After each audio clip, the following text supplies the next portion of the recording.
Olá, amigos! Estamos entrando mais uma vez no ar pela coluna tributária, aqui com um amigo de vocês, Mauro Negruni. Hoje a gente vai falar novamente sobre a exclusão da base de cálculo. Olha aí, o pessoal já está entrando. O Egberto já entrou, Valéria já entrou. O pessoal tá afiado aí, né? Guilherme Parreira. A Valéria sempre nos mandando aqui de Recife, mandando bem. Recebi as informações, Valéria. Depois a gente me lembra. Boa noite para todo mundo aí. Me lembra, Valéria, de falar sobre o material que eu vou te mandar, tá bem? Promessa é promessa e a gente vai cumprir, tá bom?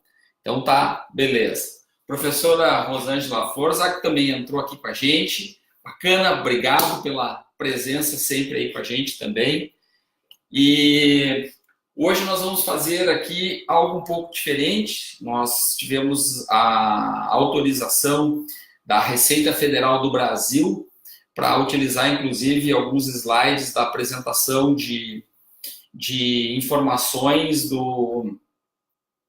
dessa situação aí da exclusão da base de cálculo, e a minha preocupação foi exatamente de poder trazer para todos vocês e para todos, né, que é aquilo que eu peço sempre, que seja compartilhado o conteúdo das informações que a gente divulga aqui, exatamente para poder chegar nos lugares mais longínquos, né? Então, eu estou sempre preocupado com aquele pessoal que não está nos grandes centros, né? Que não tem acesso rapidamente às informações. Então, vocês estão enxergando aqui, eu vou projetar já em seguida alguns slides, né? Mas eu estou dando um tempinho aí para o pessoal poder entrar e a gente começar. Apesar de que o nosso público em geral, Eduardo Pereira entrou aí também, tá em Anápolis, Goiás. Bacana, obrigado, Eduardo, pela tua manifestação aqui. O pessoal pega sempre no andamento, né, da coluna e também se multiplica sempre no dia seguinte. Então, o pessoal que está assistindo ao vivo aqui é que tem a oportunidade de fazer perguntas, né? Então, até vou pedir para o pessoal aí que fez perguntas que coloque aqui para a gente, porque eu me lembro que teve algumas perguntas lá que foram postadas e algumas a gente pode responder aqui rapidamente durante a transmissão. Tá bem? Bom, primeiramente quero colocar para vocês o seguinte: nós tivemos acesso a um material que foi autorizado pela Receita Federal do Brasil para a gente poder divulgar aqui para vocês, tá? Esse material acho que até nem é em primeira mão, a Receita acho que já divulgou em outras oportunidades, mas de qualquer forma é um material bastante importante que a gente precisa ler com bastante critério, tá? Eu vou tentar mostrar para vocês e tentar auxiliar nessa leitura de qual é a visão da Receita Federal em relação à exclusão do ICMS da base de cálculo das contribuições sociais. E tem sua lógica, tá, gente? Então, alguns colegas aí de âmbito de SPED sempre diz: poxa, Mauro, tu está sempre defendendo o pessoal da Receita. No fundo, assim como o professor Fábio Rodrigues, meu amigo e colega professor na BSSP, também nosso parceiro da Sistax, a gente sempre tenta olhar com um pouco de isenção, né? Sem tirar a paixão de que também somos contribuintes, né? Porque quando a gente mistura a paixão, a gente fica um pouco prejudicado na nossa análise. Então, é uma questão até de ter uma certa coerência na nossa análise. A Evelyn entrou aqui, Anderson também está com a gente, André Luiz, Lucélia está aqui com a gente também, boa noite. André Luiz está em São Paulo, Reginaldo Oliveira está com a gente aí, bacana, né? Então o pessoal vem colocando aqui, é o nosso hábito sempre, o pessoal colocar de onde está falando para a gente poder também mencionar aqui, ter a dimensão, se a gente está entrando em Recife, em Goiás, em Florianópolis. Tem alguém do estado de Santa Catarina aí assistindo? Por favor, se manifesta aí para a gente ao vivo, né? Eu sei que quando o pessoal assiste depois comenta, olha, eu estava aqui em Criciúma, eu estava em São José, de Joinville, enfim. Mas pessoal que estiver ao vivo aí, faz favor se manifestar aí, porque a gente vai colocando aqui para vocês quem está ao vivo com a gente. Bom, nós precisamos fazer a seguinte distinção.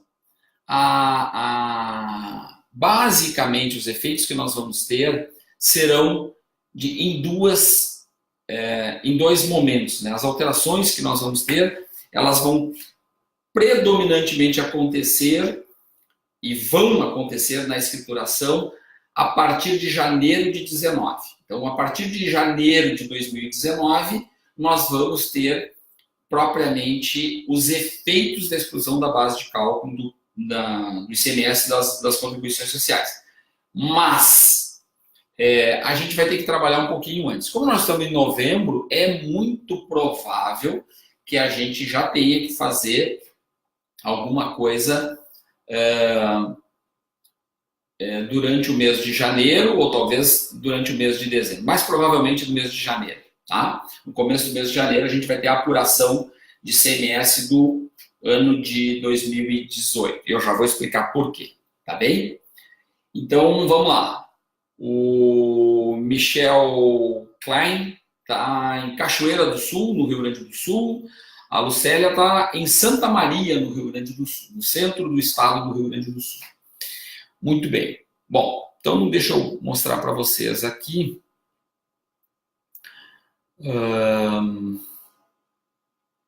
Vamos entrar aqui.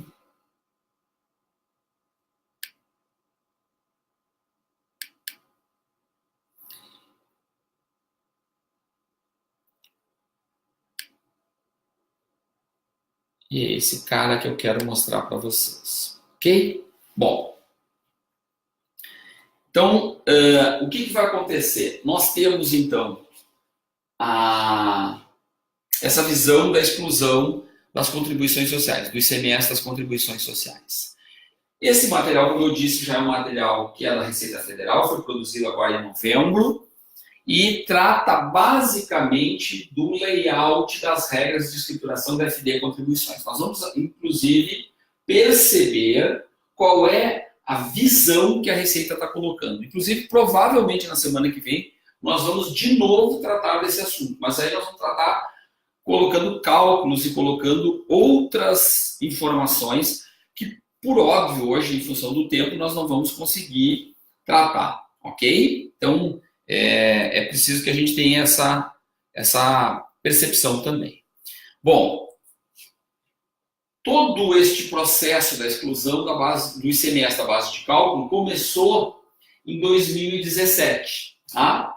E nós tivemos, então, a apreciação dos embargos em outubro de 2017, tá? Então, nós temos, a apresentação em 2017. A apreciação é que ainda nós não temos, né? Que é como nós vamos aplicar, como nós devemos aplicar, como o governo brasileiro deve aplicar, então, os efeitos do julgamento do recurso extraordinário 574.706, ok? Então, esse é um pequeno histórico de como é que deve estar. E o julgamento, em março de 2017, colocou que o ICMS, no julgamento, diz que o ICMS não compõe a base de cálculo para a incidência do PIS e da COFINS. Tá bem? Então, vejam que isto é o que a própria Receita coloca como cronologia desse fato. Ok? E coloca também que o ICMS circula para apenas, né, o ingresso de caixa que não lhe pertence, ou seja, ele vai recolher, o contribuinte recolhe, recebe do contribuinte que é quem está comprando a mercadoria ou está tomando o serviço que é tributado do ICMS, e que não vai incorporar nos seus patrimônios. Então, ele coloca que vai ser destinado esse ICMS aos cofres públicos estaduais e do Distrito Federal. Ou seja, a tese que teve a repercussão geral e que foi a doutrina citada no próprio julgamento é exatamente essa do Roque Antônio Cas. Eu sempre tenho um problema para dizer isso, porque é complicadinho para mim dizer isso, né? Mas é o Carrasar. Tá? O Carrasar é que coloca essa teoria aqui. Muito bem. Bom, o ICMS não compõe a base de cálculo para a incidência do PIS e da COFINS. Então, essa foi a tese fixada. E até aí não há discussão mais. Por quê? Porque o STF julgou dizendo que, com repercussão geral, com a tese de que o ICMS não compõe a base de cálculo. Perfeito, não compõe a base de cálculo. Agora nós vamos discutir qual é esse ICMS. Essa que é a grande questão. Como eu já falei semana passada, estou falando hoje, qual é? É o ICMS previsto na legislação? Então, é o ICMS que nós devemos ter como previsto na legislação? A tributação prevista na legislação é o ICMS destacado nas notas fiscais de venda, ou seja, se eu faço venda, eu tenho ingresso de receita. Se eu tiver esse ingresso de receita, ou a promessa do ingresso de receita, de ingresso de caixa, né? Eu tenho um ativo que representa aquele recebível, ou recebi mesmo o valor da venda, então é o ICMS destacado nas notas fiscais? Ou é o ICMS apurado no mês, que é o débito das vendas menos o crédito das compras? Que ICMS é esse? Vejam que eu tenho a possibilidade do ICMS previsto na legislação, os 17%, 18%, 19%. O ICMS destacado na nota fiscal, que eventualmente tem redução de base, tem suspensão, tem outras situações. O ICMS é apurado no mês, débito menos crédito, ou ainda o ICMS pago no mês. Por quê? Porque eu ainda posso gozar de um benefício fiscal em que, na apuração, aquilo que está previsto ser recolhido da apuração, seriam os débitos menos créditos, com a aplicação de as notas tributadas menos todos os créditos, né? Todas as operações tributadas menos todas as operações com direito a crédito, e geraria o débito e crédito mesmo. Mas, ainda assim, em alguns estados, em algumas operações, a gente tem incentivos que reduzem o valor do ICMS. Então, o valor do ICMS seria aquele pago no mês, o ICMS recolhido efetivamente. Em alguns casos, o débito do ICMS, o saldo de ICMS do mês, fica reduzido a 3%, 4%, né, por incentivo. E aí, aquele débito crédito dá um montante X que, ao aplicar o dispositivo do incentivo, ele se reduz a muito menos, um valor muito menor do que o efetivo. Tá? Então, a discussão toda agora está, meus amigos, na operacionalização de qual ICMS que vai ser aplicado. Por quê? Porque, como a Receita Federal já fez a solução de consulta interna, ou seja, uma orientação para os membros que compõem o corpo de auditores da Receita, dos funcionários, auditores técnicos, que diz como deve ser aplicada a exclusão do ICMS da base de cálculo, como a gente viu na semana passada, na live da semana passada, na coluna Conversa Tributária da semana passada, o que nós fizemos? Discutimos esta interpretação aqui. Agora nós estamos indo um pouco mais, com mais substância, para poder entender qual é esse contencioso na visão da Receita Federal. Ok?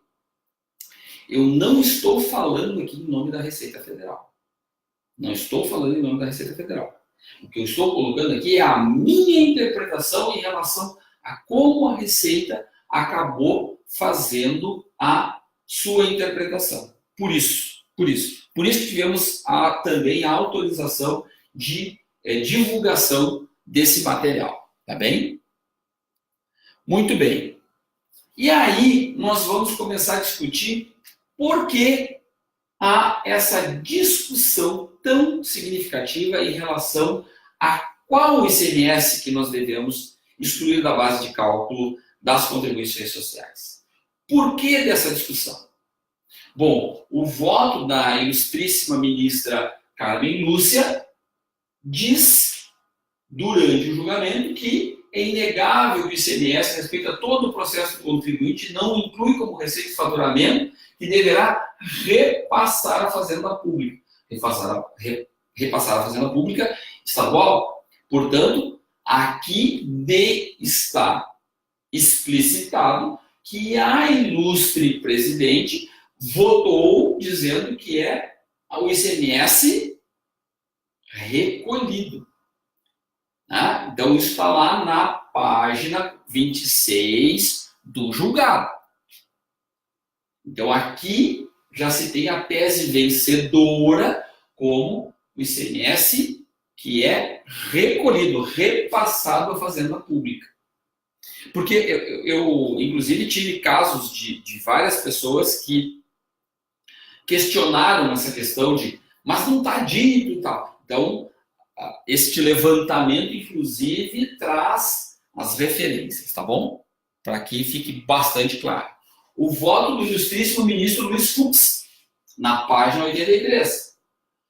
Por outro lado, muitíssimo, é irrefutável e acaba por aniquilar qualquer possibilidade de afirmar que o tributo pago compõe o faturamento da empresa. O tributo pago. No nosso caso, como é o tributo recolhido à Fazenda Estadual.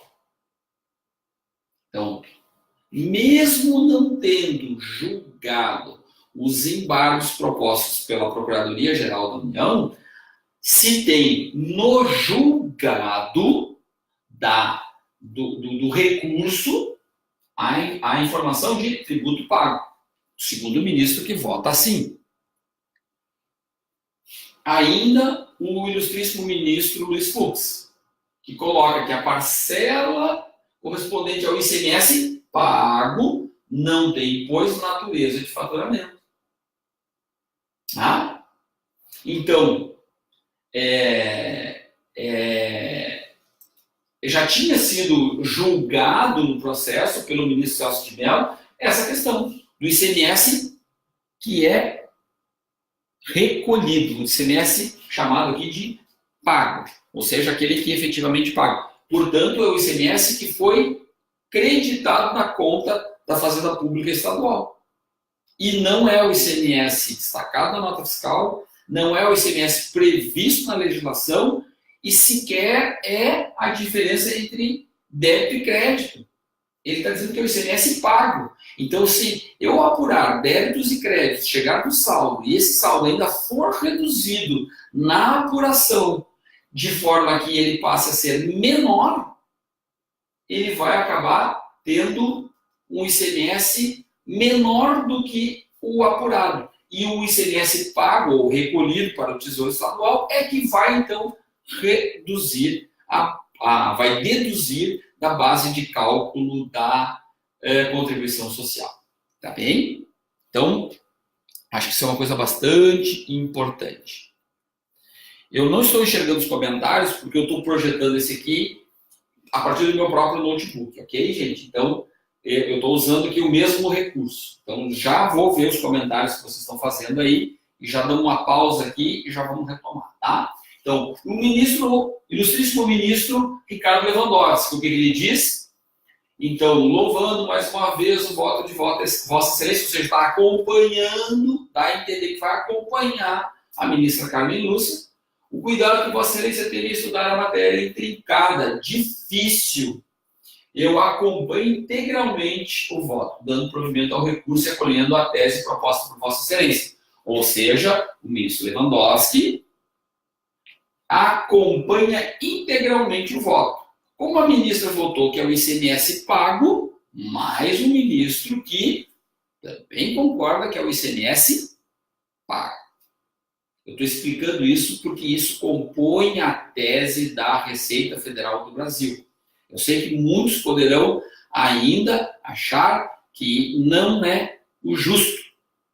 Eu, particularmente, acho que essa matéria é realmente difícil, intrincada. O professor Fábio Rodrigues publicou também um artigo no site da Busca Legal, tratando deste assunto, e é realmente um ponto muito polêmico, até porque no julgado ficou expressada essa vontade do julgador, mas ela parece que ficou subentendida, ela parece que ficou. Bom, essa é a minha visão.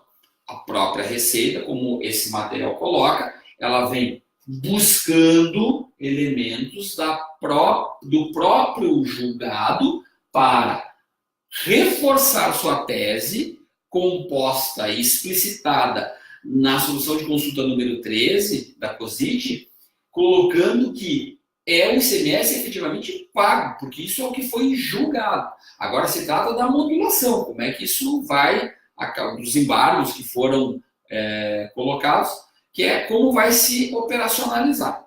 Tá bem? Ainda que a própria Receita já tenha também feito as alterações propostas na escrituração, de forma a acomodar essa situação e recepcionar as escriturações que decorrem de ação judicial e que decorrem de vontade do próprio contribuinte. Tá? Então, a gente tem essa situação bem definida na própria escrituração. Vamos ver aqui o que temos de comentários. Cristian Alberti entrou com a gente. Carla Martins entrou também. Saulo Reis, Vanessa Casagrande, Cristiano BN. Se eu não me engano, vamos ver se a minha memória não me trai, Cristiano. De Alvorada, também no Rio Grande do Sul. Tá? Se eu não estou enganado. Tá bem? A Etienne também está com a gente aqui, não me lembro se falei, também mencionei o nome dela, e ela está colocando aqui mais ainda o Alberto Souza Brito, mais a Joelma Cerqueira.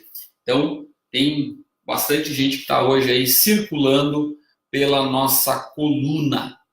Tá bem? Gente, até aqui, alguma dúvida? Vocês querem postar algum comentário,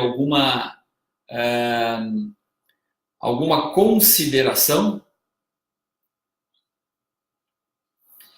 Porque depois a gente vai passar aqui também para os comentários que foram postados, né? Então, nós vamos ter, para a acomodação, para a recepção das informações da EFD, das escriturações atuais, nós vamos ter alteração no registro M210 e no M610, e vamos ter, então, a criação do registro 1050, também dentro da EFD. Vou explicar logo em seguida para vocês. Nós não vamos detalhar os cálculos e o próprio formato da escrituração ainda hoje, mas na semana que vem, muito provavelmente, a gente vai tratar dessa situação. Tá bem? Certamente, vamos tratar com mais profundidade, porque é um tema do momento, tem muita gente que está preocupada, não só do lado do fisco, mas também do lado do contribuinte. Né? O André Luiz está nos perguntando aqui, como ficam os contribuintes com saldo credor de ICMS?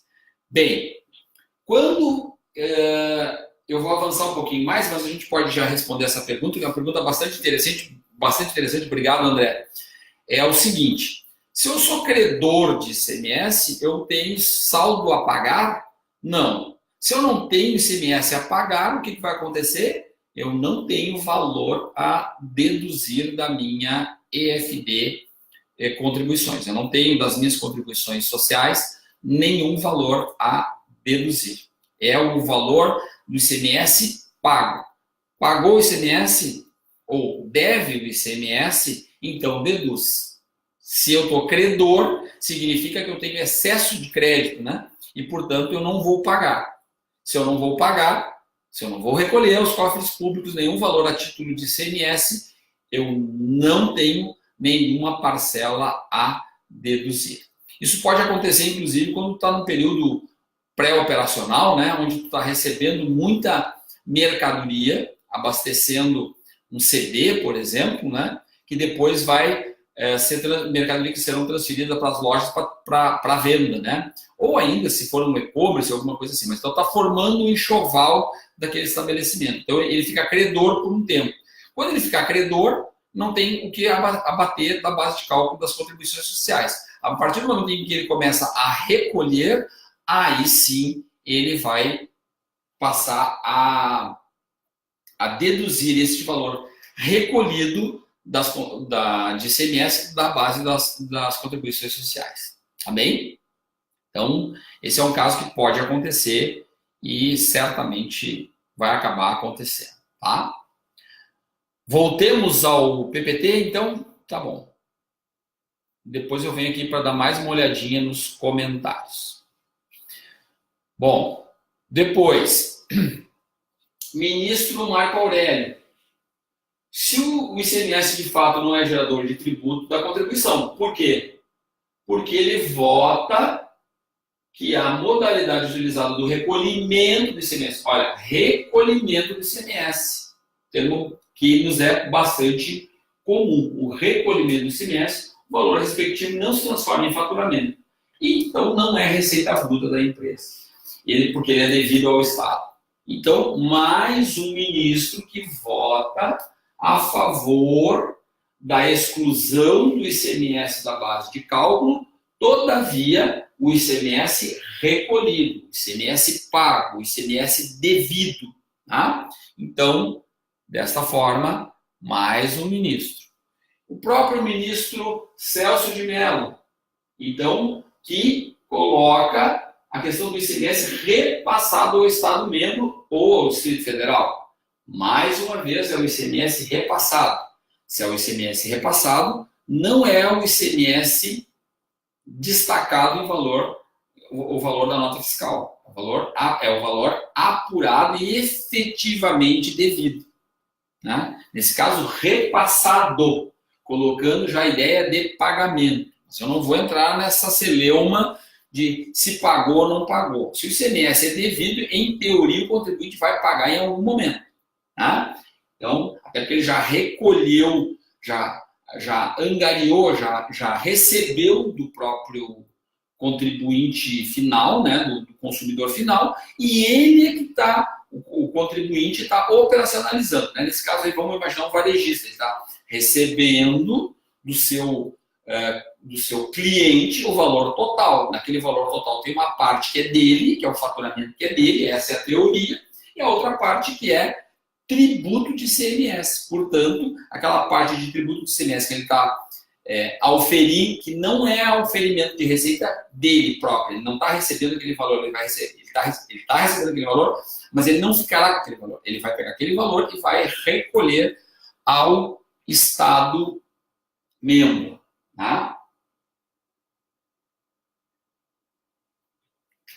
Muito bem.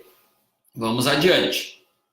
Bom, o ministro Dias Toffoli é um ministro que diverge da tese vencedora. Ou seja, para o ministro Dias Toffoli, o ICMS compõe o valor, o ICMS recolhido compõe o valor das operações de venda e serve de base de cálculo do imposto estadual. Mas qual é a ideia dele? Que integra a receita bruta. Por quê? Porque o ICMS recolhido é apenas um montante constituído para destaque e para fins de controle do contribuinte e da própria Cefaz estadual. Então, para o ministro, mesmo dizendo que o ICMS não deveria ser excluído da base de cálculo, ele menciona o ICMS recolhido e não o ICMS destacado. Então, em teoria, mesmo divergindo, né, que foi a tese que não foi a vencedora, né? Então ele diverge da tese vencedora e ele coloca ainda como ICMS recolhido. Então vamos combinar que parece que não temos muitas alternativas, né? A própria lei Candir diz, com base no que está na Constituição Federal, que o ICMS integra a sua própria base, né? Então, no caso do ICMS, o montante do próprio imposto constitui a própria base. O que não acontece com as contribuições sociais. Por isso que teve que ir a julgamento. Ninguém discute se o ICMS é base dele próprio. Por quê? Porque na própria Constituição e na lei complementar diz que o ICMS é base de cálculo, já é base de cálculo dele próprio. Né? Então, não há o que discutir. No caso das contribuições sociais, isso não acontece. E aí, portanto, temos essa discussão que foi para lá no judiciário, como eu mostrei lá no começo, o histórico da discussão. Ok? Muito bem. Então, na própria emenda do acórdão, diz que é inviável a apuração do ICMS tomando-se cada mercadoria ou serviço.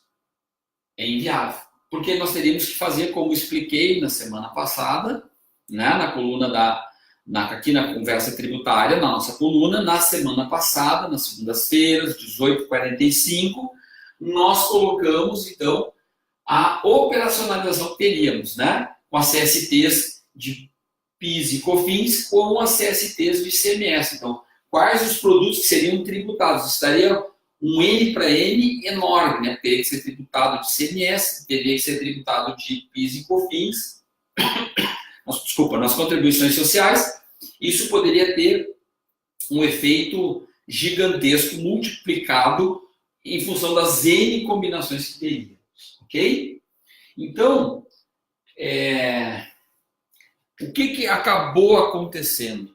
Na solução de consulta interna da Receita Federal, ela propõe que o valor do ICMS total a recolher seja proporcionalizado, então é o ICMS a recolher, essa aqui é a apuração do ICMS, né, das operações próprias, este valor do ICMS a recolher seja proporcionalizado pelo faturamento das contribuições sociais. E aí, então, a gente faz um rateio, aplica esse valor aqui pelo percentual de faturamento das CSTs de PIS e COFINS. Então, pega o faturamento total da empresa, vê como é o comportamento das N CSTs, e este valor que a gente, então, teria que fazer o rateio. Tá? Então, nesse caso, proporcionalizar o valor do ICMS a recolher com base na receita bruta integrante dos cálculos de PIS e COFINS. Então, pega lá quanto que foi de receita tributável, quanto que é monofásico, alíquota zero, suspensão, isenção e de exportação. E aí pega o valor do ICMS e este valor do ICMS a recolher é que vai ser proporcionalizado conforme os percentuais da participação de cada um desses na receita bruta. Então, vai pegar aqui, nesse caso, ICMS de 3.400 e proporcionalizar. 80% foi tributável. Pega 80% dos 3.400 e deduz da base tributável. 10% foi de monofásico. Aí, então, pega esse aqui e deduz do monofásico. Alíquota zero, teve? Não, não teve. Suspensão teve? Não. Isenção não teve. Exportação teve. Aí, então, deduz da exportação. E aí, proporcionaliza, então, distribui os 3.400, que é o valor do ICMS a recolher, que veio da FD ICMS-PI, proporcionaliza e deduz da base de cálculo das N situações tributárias que a gente vai ter. Então, no fundo, não se faz conforme proposto pela Receita Federal, na FD Contribuições, não se fará a apuração produto a produto. Vai se pegar o valor do ICMS e proporcionalizar para a informação no M215 para fazer M215, M615, né, do PIS e da COFINS, para fazer a proporcionalização do valor do ICMS que deverá ser retirado de cada uma das bases. Alguém vai dizer, mas Mauro, isso pode gerar distorções. Vai gerar distorções. Essas distorções são significativas ou não? Depende do tipo e do comportamento do tributo. Agora, se eu não tenho valor a recolher, é zero. Este zero vai deduzir zero aqui, como foi a pergunta do colega aqui. Se tiver credor de ICMS, quanto que vai recolher? Nada. Então não tem nada a deduzir. Isso pode acontecer também numa empresa que está recebendo muita mercadoria com crédito de ICMS, né? Então, seja por transferência, seja por aquisição e assim por diante. Tá? Então, nós vamos ter 3 situações. As operações próprias, vai se proceder à exclusão da base de cálculo conforme tratamos antes, certo? Então, pega-se as operações próprias. A situação da substituição tributária não foi objeto daquilo que a gente já tratou aqui, né? Já falamos sobre isso. Diferencial de alíquota não é ICMS, então também não integra a receita, mas também não foi julgado. Aqui também a substituição tributária não foi julgada. Há algum tipo de menção, fala sobre o ICMS recolhido. O ICMS recolhido a título de ICMS. Então, eu entendo, e eu já disse aqui, eu não estou falando em nome da Receita, não tenho autorização, não tenho a menor pretensão de fazer qualquer menção, mas o meu entendimento, o entendimento do Mauro, é que só o ICMS recolhido a título de ICMS a recolher é que vai, de ICMS a recolher, é que vai compor. Então, talvez nem seja esse valor aqui. Por quê? Porque esse valor do ICMS a recolher, listado lá no nosso livro de apuração, ainda está, entre aspas, contaminado. Ele está ainda mais robusto por conta de fundo de combate à pobreza, por diferenciais, por outras situações quaisquer que continuam não sendo ICMS. Ou seja, não sendo ICMS recolhido a título de ICMS, eu entendo, nem estou dizendo que a Receita entende assim, eu entendo que não deveria ser deduzido da base de cálculo das contribuições sociais. É a minha posição. Tá? Então, como é que nós vamos operacionalizar? Até a versão 3.0.1, ou seja, a versão atual que nós temos, nós vamos tratar como viemos tratando. Se um contribuinte entrou na justiça e teve o reconhecimento de excluir o ICMS destacado na nota, por hipótese, por uma questão de mandato judicial, né, de ação cautelar, e ele está destacando o valor do ICMS destacado na nota da base de cálculo das contribuições sociais, e enquanto que a Fazenda Pública não cassar essa liminar, não cassar essa ação cautelar, com base no julgado, ou, enfim, no momento, até enquanto que ela não conseguir, que a Fazenda Pública não conseguir alcançar essa liminar, ele vai proceder como ele está fazendo hoje. O que provavelmente esse contribuinte está fazendo e é o que se espera que esteja fazendo. No valor da base de cálculo dos registros de débito C180, C480 e tal, ele deduz o ICMS da base de cálculo das contribuições. Então, ele vai ter o valor do item, o valor da venda, o valor do faturamento de 10. Ah, mas o ICMS é 5. Então, ele vai, é 3. Ele vai colocar como base de cálculo 7, já na escrituração da operação. Tá? Então, é assim que se faz hoje quando se tem uma ação de exclusão do ICMS por mandato judicial. Quando se está discutindo a tempo de julgamento, ou seja, eu vou recolhendo normalmente, mas já estou discutindo com o fisco federal, isso não decorre da operacionalização da FD Contribuições. Isso vai ser feito num segundo momento, quando tiver o julgado, e aí vai ser operacionalizado esse crédito da forma mais apropriada lá, ou como crédito tributário para desconto, ou para ressarcimento, e aí pode até entrar como precatório na DCTF. Então, é outra conversa, tá bem? Então, nós poderemos ter parcelas não sujeitas ao ICMS e parcelas sujeitas ao ICMS. Tá? Aqui naqueles casos em que nós vamos ter alíquota zero e assim por diante. Nos casos de sujeitas ao ICMS, nós vamos ter a parcela referente à receita não tributada de PIS e COFINS e a parcela tributada de PIS e COFINS. Então, no bloco M, nós vamos ter estas distinções aqui. Tá? Ok? Eu acho que aqui fica muito claro. E aí, depois, então, na FD Contribuições, após a versão 3.0.1, que é a versão que vai entrar em janeiro, então, hoje é como a gente faz, e agora como a gente fará, então nós vamos ter uma alteração para a gente poder ter o código de ajuste na tabela, código de ajuste conforme a tabela 4.3.18, que é uma tabela nova. Então, nós vamos ter esse código de ajuste para colocar o valor do ajuste de redução ou de acréscimo. Neste caso, redução, né? E aí nós vamos ter o código 21, que é o ICMS a recolher sobre operações próprias. Tá? Então, este ICMS a recolher sobre operações próprias é o ajuste 21 que virá aqui na base, vai explicitar o valor de ajuste da base de cálculo no registro M215.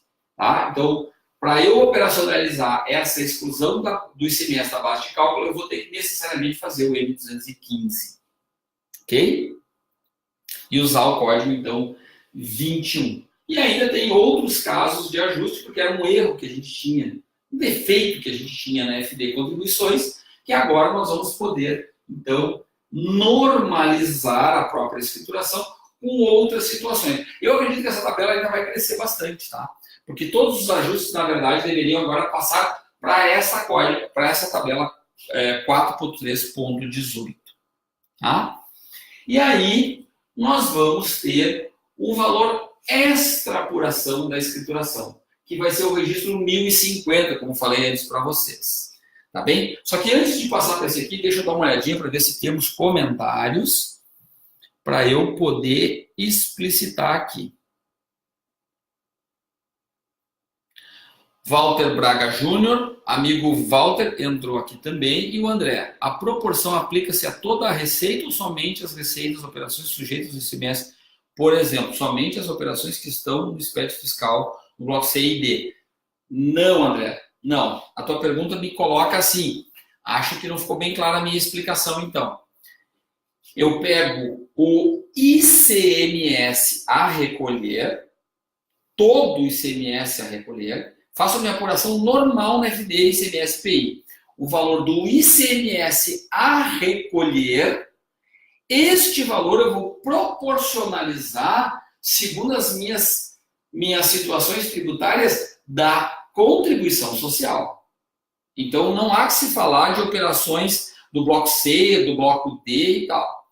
Eu estou colocando na visão em que a Receita está colocando na solução de consulta COSIT 13. De novo, não tem autorização para falar em nome da Receita e não é necessariamente a minha posição.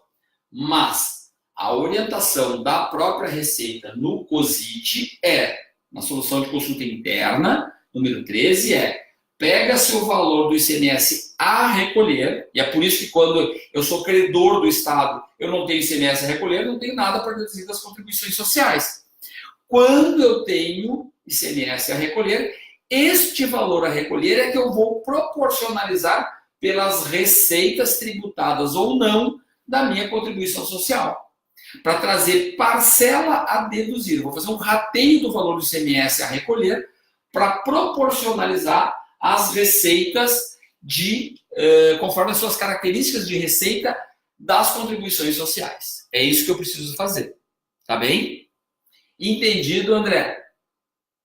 Me dá um toquezinho depois aí se tu pegou a ideia. Eu vou pegar o valor do ICMS e ratear conforme os N tipos de faturamento que eu tenho na FD ICMS, na FD contribuições.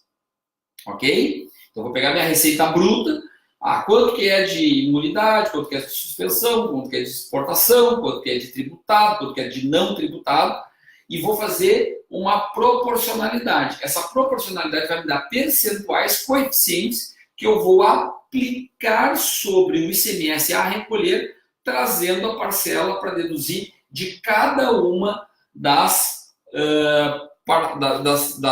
parcelas da minha contribuição social. Ok? Rita Dalpiazzi entrou também. A Mauri Couto está com a gente. Hoje está circulando bastante gente.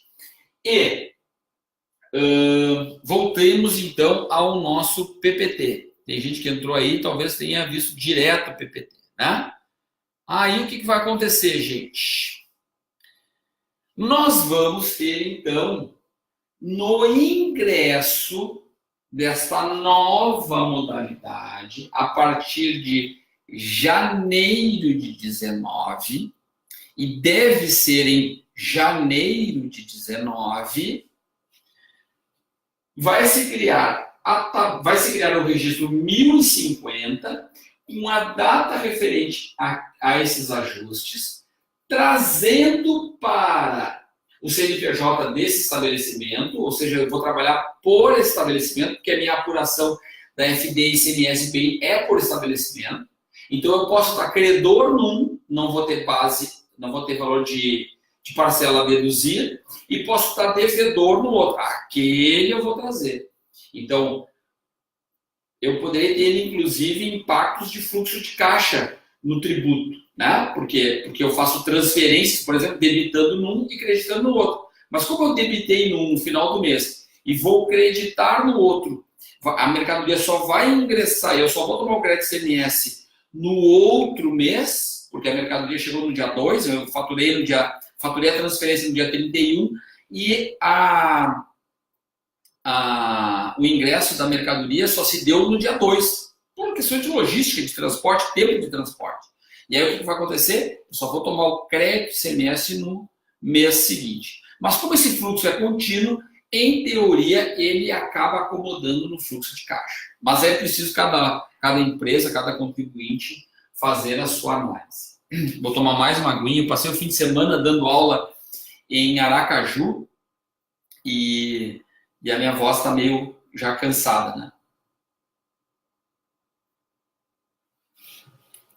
Turma da BSSP em Aracaju, que eu fui dar aula de escrituração de ICMS e PI. E aí falei para eles, olha, pessoal, amanhã eu vou falar sobre exclusão da base de cálculo. Devem ter alunos aí que devem estar assistindo a gente. Bom, e aí o que acontece? Então nós vamos criar o valor por ajuste apropriado para a CST 01 e para todas as CSTs de PIS, IPASEP e COFINS, só de PIS e só de COFINS, tá bom? E este cara aqui é o número do recibo da escrituração lá da FD ICMS PI que vem para cá. Então, lá naquele estabelecimento, ou seja, no CNPJ completo, né, da filial, CNPJ filial, qual é o número de recibo de entrega da escrituração da FD?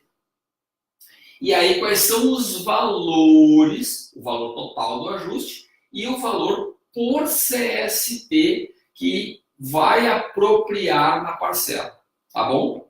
Então, essa é a carga inicial, como a gente chama, dos dados de ICMS que virão para as nossas escriturações.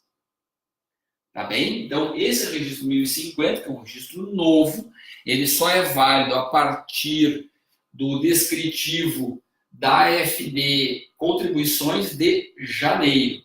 Tá? Então, aí em janeiro é que eu vou declarar no registro 1050 os saldos que eu tenho a recuperar de períodos passados. Mas eu preciso fazer em janeiro? Sim, precisa fazer em janeiro. Se tu tem saldos a recuperar e pretende fazer a exclusão da base de cálculo, do valor do ICMS da base de cálculo das contribuições sociais, precisa fazer em janeiro esta informação, a formação do registro 1050 por estabelecimento e por livro, tá? Então, se eu tiver, em algum caso, um contribuinte que tiver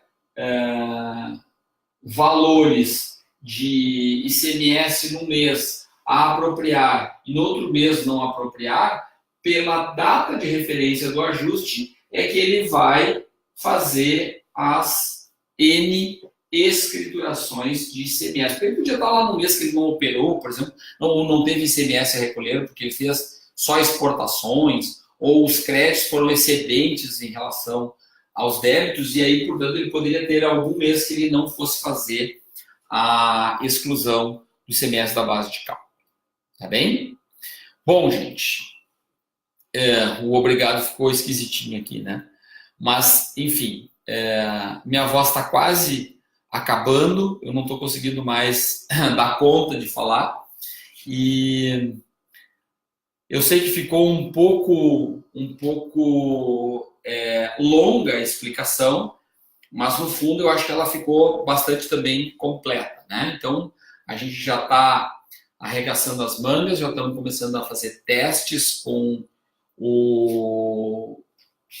a nova versão do programa da FD Contribuições, de forma que a gente possa ter essa nova escrituração operacional a partir de janeiro. Tá bem? Então, tem bastante coisa para acontecer, mas é tempo suficiente, sim, para a gente poder fazer a exclusão do ICMS da base de cálculo das contribuições sociais. Tá bom, meus amigos? Eu vou ter que encerrar. O tempo já foi longamente ultrapassado e ainda por cima a minha voz já está indo. Eu me conheço, eu sei que daqui a pouquinho ela vai me deixar na mão, tá bem? Então, um abraço para todo mundo, um beijo do Mauro Negruni. Por favor, compartilhem, porque informação que fica com a gente é uma informação que ela precisa circular. Ela é quase inútil se a gente não compartilha. Então, por favor, compartilhem, coloquem isso nas redes, distribuam essa informação, até porque o prazo é exíguo. A partir da escrituração de janeiro, a gente já tem que fazer registro 1050. Tem muita gente interessada nesse tema. Então, por favor, ajudem a proliferar essa nossa informação. E como eu disse aqui, eu não tenho autorização da Receita Federal para falar em nome dela, não teria nem o menor sentido qualquer coisa desse tipo. Todo mundo que assiste as minhas palestras, todo mundo que vai assistir as minhas colunas, sabe que eu não tenho autorização, não tenho interesse. Eu estou colocando aqui a minha opinião com base no material que a própria Receita Federal tem distribuído e vai certamente distribuir aí em outras palestras que vai fazer através da própria TV Receita e assim por diante. Tá bom? Bom, para finalizar, meus amigos, eu quero informar a Valéria Silva, que fica em Recife, e toda vez que a gente entra no ar, a Valéria está com a gente faz um grande agradecimento para a Valéria, porque ela é a primeira sempre a entrar. Hoje não foi, casualmente hoje não foi, porque o pessoal já estava a fim de furar o brinde da Valéria. Mas, Valéria, eu estou mandando para ti, tá? Nós aqui da Decision IT, hoje eu estou fazendo a coluna aqui da Decision IT, como habitualmente tenho feito nas segundas-feiras, tenho privilegiado a segunda-feira para ficar em Porto Alegre, para fazer a coluna a partir daqui.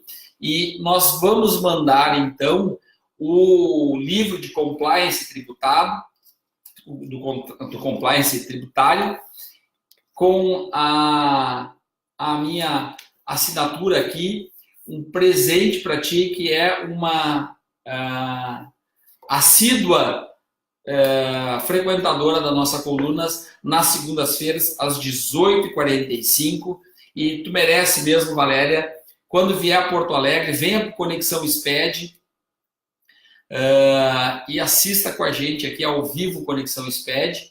E este livro nós vamos mandar, são autores referências do cenário tributário brasileiro, professor Edgar Madruga, Fernando Sampaio, a Zenaide Carvalho, Tânia Gurgel, enfim, Mauro Negruni também tem um capítulo aqui, o Luiz Antônio Araújo, que também fala muito bem aqui sobre direito previdenciário, o Edson Lima, que fala sobre contabilidade, Fábio Rodrigues, Fábio Almeida, Filemon Oliveira, Jonathan Formiga, o Luiz Fernando Nóbrega, querido anfitrião em São Paulo, no CRC. Toda vez que a gente vai lá, é uma festa com o Nóbrega, né? Adilson Torres, Ana Carolina Leixo, Ana Paula Bismara Gomes, Andréa Magalhães, Cláudia Marchetti, querida professora Cláudia Marchetti, Andréia, são duas queridas colegas professoras, muito